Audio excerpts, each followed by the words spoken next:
Well, I'll take some exception, if you don't mind, Madam Speaker, to what my colleague just across the way just responded to my other colleague here on this side of the House. We all believe that there is climate change going on here, and no matter what the narrative of his party is, we understand actually what to do about it, and they've been failing at it for 9 years now, quite frankly, because they're spending money and getting absolutely nothing done. But I'm here tonight to ask more questions about the actual SDTC scandal, the Sustainable Development Technologies Canada scandal that I asked a question about some weeks ago here in this House.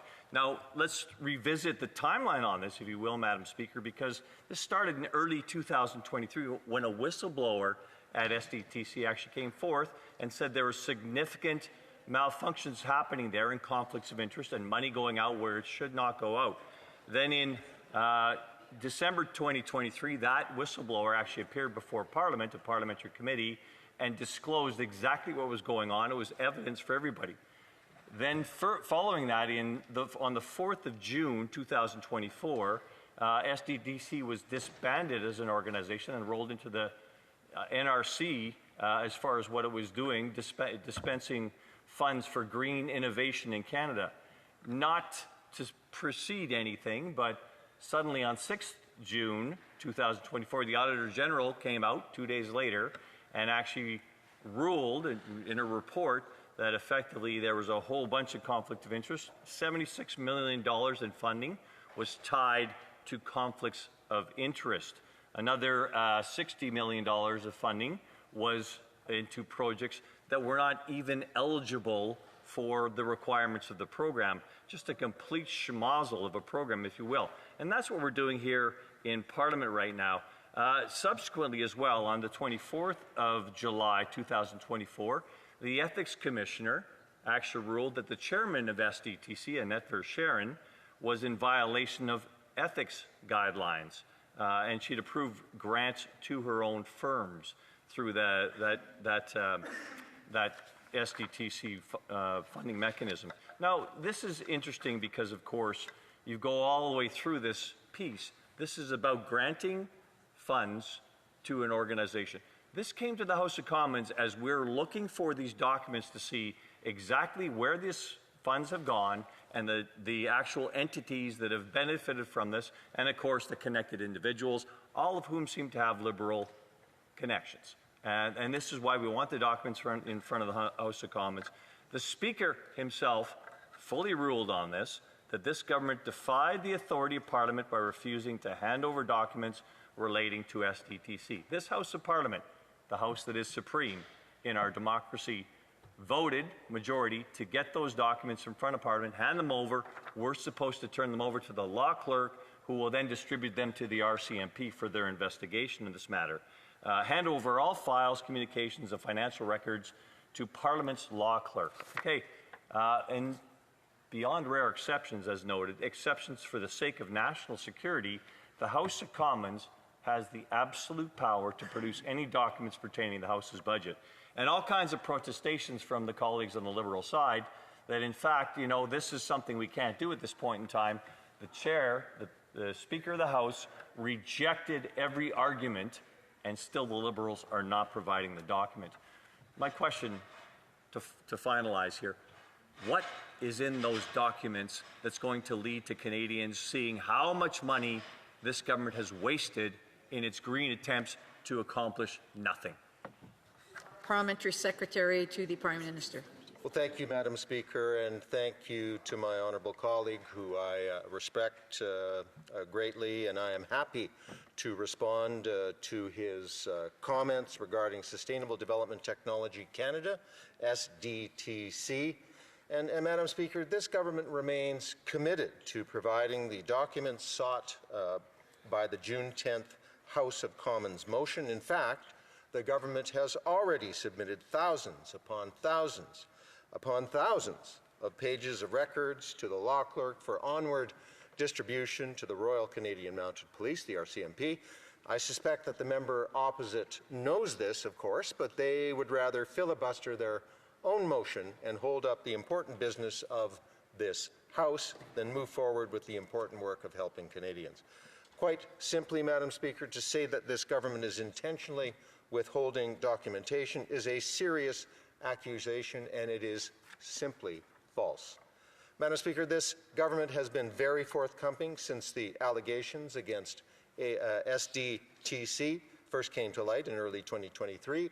In fact, as soon as the allegations were made, the Minister of Industry, Science and Innovation took immediate action to investigate and undertake proper due diligence to understand the facts and get to the bottom of the issue at hand.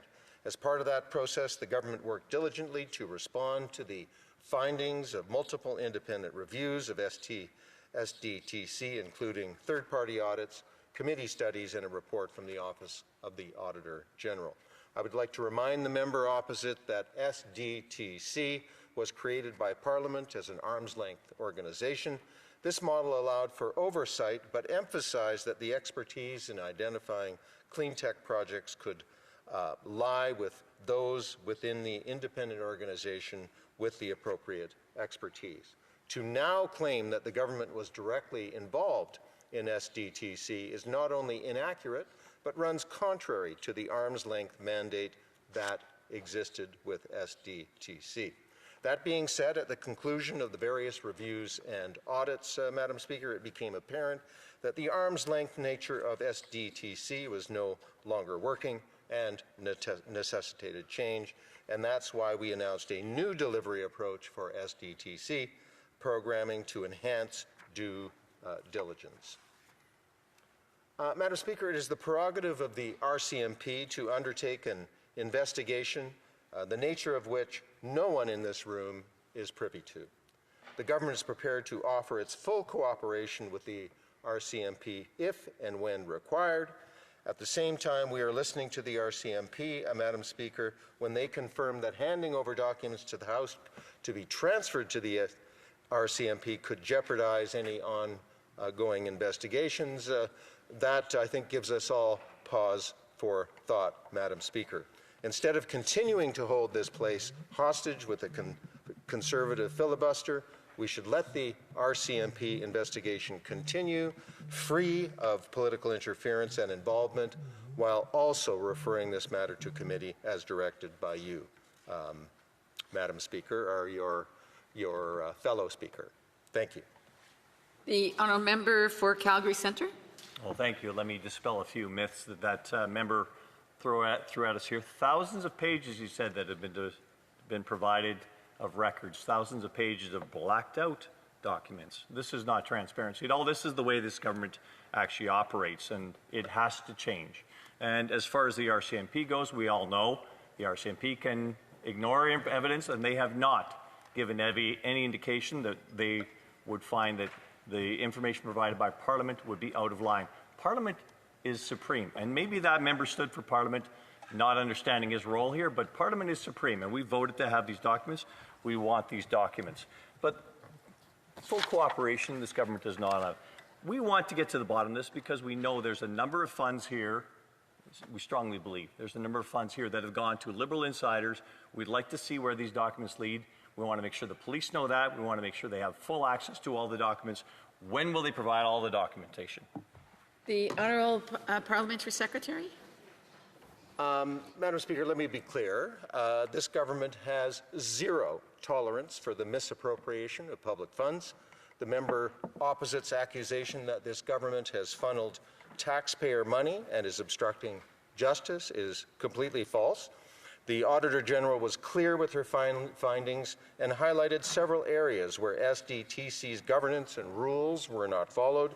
This and the other reviews conducted by the department signaled that there were weaknesses in SDTC governance and delivery, and the government took clear and decisive action. Madam Speaker, the government is fully supportive of Canada's clean technology industry and appreciates the important role these companies are playing in shaping Canada's economic future. The steps we have taken will ensure that these companies can continue to succeed while simultaneously ensuring proper stewardship of public funds. Thank you, Madam Speaker, and thank you to the honourable member.